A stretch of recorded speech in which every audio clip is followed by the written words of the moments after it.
Hi, welcome back to Z-fari, the zombie novel. Today we're going to read the second part of chapter 15. Boys are out on the hunt looking for zombies. Here we go. Rick, Jr., Ike, BB, and all of the four goons, when they weren't running down the stairs to retrieve trophies for the Donaldson brothers, spent the rest of the afternoon shooting at the undead.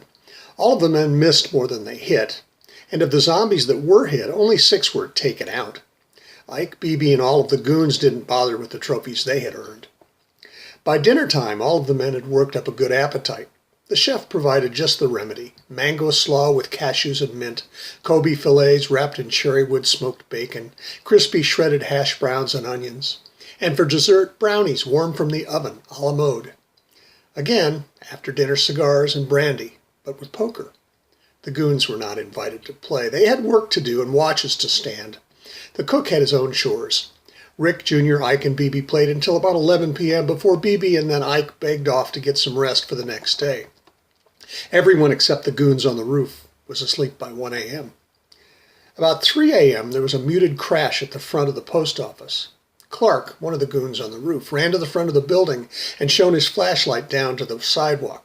There were 25 or maybe 30 bodies pushing to get in through the shattered glass door. "Zombies!" he yelled. "Zombies! Get up! Get up!" He ran down the stairs from the roof to the post office. He put himself between his employers and the undead.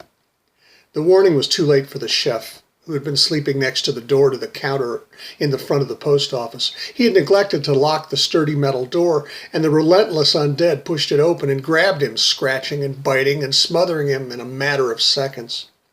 The only sound he was able to make was a soft, strangled moan.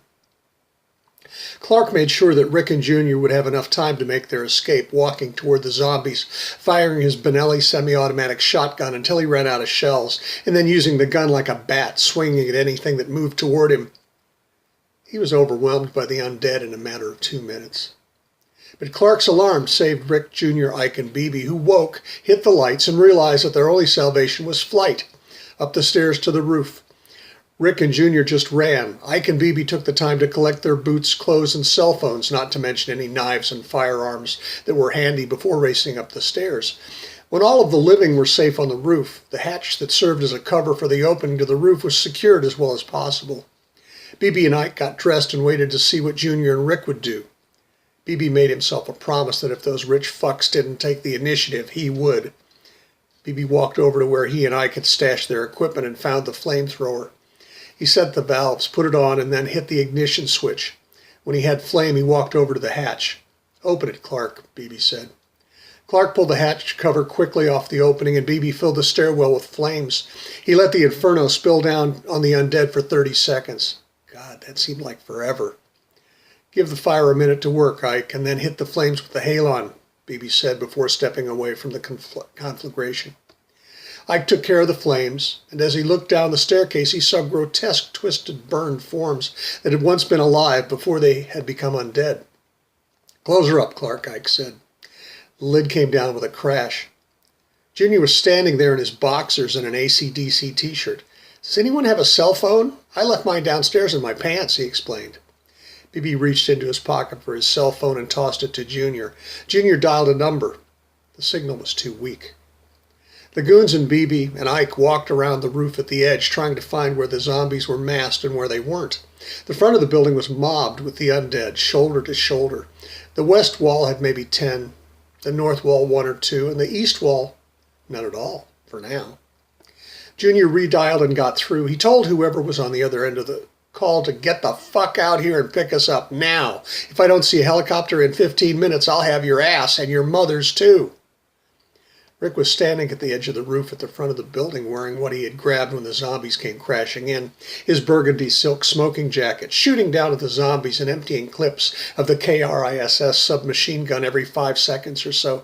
He was so caught up in spraying lead on the undead that when he heard a noise behind him, he turned without thinking, lost his balance, and fell off the roof right into a mob of zombies. The zombies swarmed over him like ants at a picnic. Rick screamed for a few seconds, and then all was quiet at the front of the building.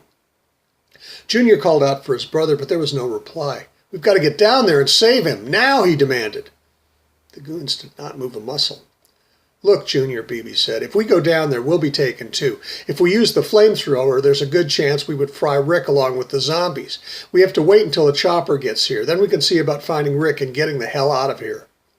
The helicopter made it to Peck in 12 minutes and landed in the middle of the intersection, about 30 yards from the front door of the post office. Beebe went to the north wall of the building and sprayed the flamethrower at the zombies that had congregated there. Ike secured a rope to the air conditioner on the roof and threw the other end of the rope over the edge. Ike went down the rope first, after sticking 2 of Donaldson's Glock 22s in his belt. When he hit the ground, he motioned for Junior to come down. Junior slid down, and then the 3 goons slid down. Beebe brought up the rear with 2 Glocks in his belt and a semi-auto shotgun over his shoulder. Mark led the way to the helicopter, but as soon as he went around the corner of the building, he screamed and then was silent. Beebe moved about 12 feet out from the corner of the building and fired 3 rounds of 12-gauge buckshot into the first things that moved. Beebe motioned for Junior to make a break for the chopper. As Junior moved closer and closer to the helicopter, Beebe flanked him and emptied round after round into a crowd of undead. Junior clambered into the bird. Then the 2 remaining goons, Rourke and Parker, got to the chopper. Ike ran past Beebe and hopped in. Beebe made it just as the helicopter skids were leaving the ground. The helicopter flew fast and certain to Pops Donaldson's compound.